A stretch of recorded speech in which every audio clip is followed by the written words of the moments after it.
So they run down the side of the track with 700 to go. Media Baron is just in front. The riderless horse went forward. Aconite on the inside. Paddy Shadow 3 wide. Spilling over, getting a good run. Friars Fantasy wants to go faster. It's over on the inside. Now the riderless horses duck back to the rails at the front of the field. Vital Plaster's taken out wider as Paddy Shadow sweeps up to the leaders around the bend. Taken out wide as Lucky Roar around the bend. Dangerous situation here. It's Aconite, Paddy Shadow. Now Friars Fantasia switch back to the inside by Noski. Starts to really find the line inside the 200, and Vital Blast is coming as well. It's Friars Fantasia on the inside, Paddy Shadow the outside, Paddy Shadow just in front. Paddy Shadow will win it.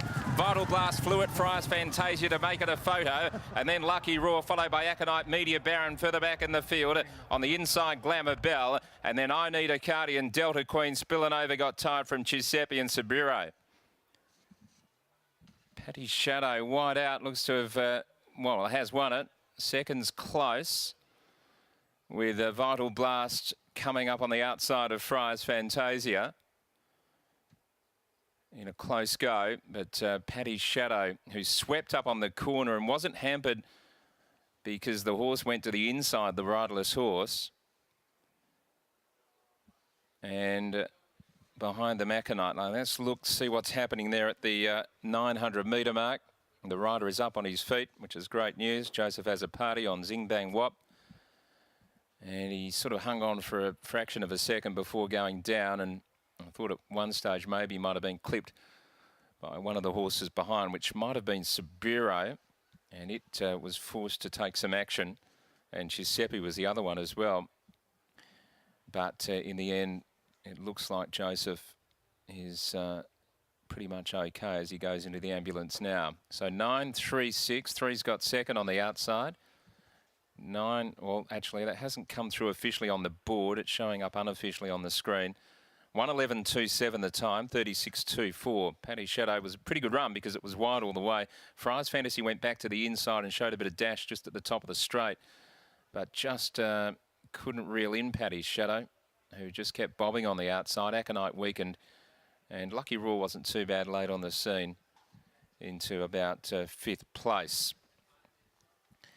So a good result there for Raquel Williams with the Paddy Shadow, who did win a trial beating Democracy Rules recently and has had a series of trials. So it was a question not really of fitness, I guess, just the experience on the racetrack, but plenty of trial experience for this horse. We'll go downstairs with Gareth.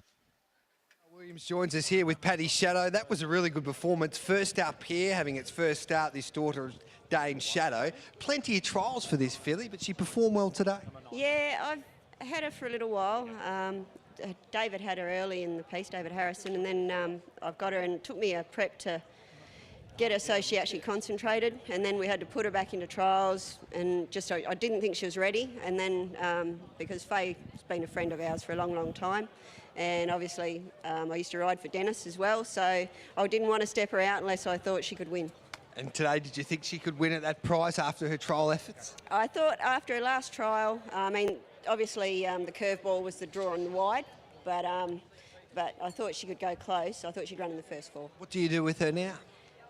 Well, we'll probably have a look at that was only a 0 metro win, so I'll have a look and see if we go to a midweek or we maybe go a Saturday 1400. Great training performance, well done. Thank you.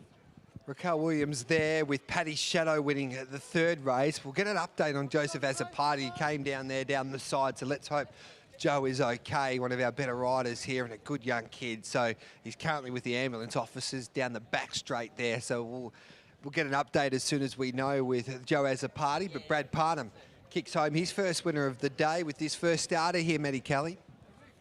Record shows that in 5 previous trials, Brad actually hasn't been on this girl at all. So be interested to find out if it's his first time on her back around here. Of course, he's got a big Saturday coming up. He's on variation in the Scale Stakes. He also rides last start winner Wrinkly, and G-Boss should be well fancied on Saturday as well. But right now it's all about the 9 Paddy Shadow getting the victory in race number 3. We'll wait for him to jump on the scales and then we'll get his thoughts.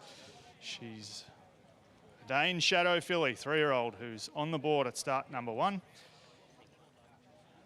Brad, Talk us through that run. It was a nice win. Yeah, it was a strong effort from the horse.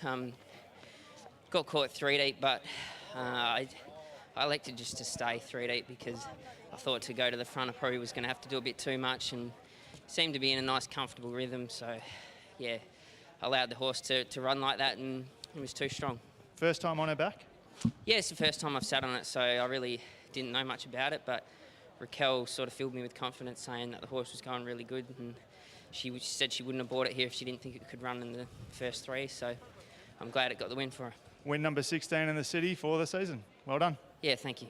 Brad Parnham, successful aboard the 9, Paddy Shadow, the 3, Vital Blast in for second, and the 6, Friars Fantasia. As Gareth mentioned, we'll get an update on Joseph as a party as soon as it comes to hand.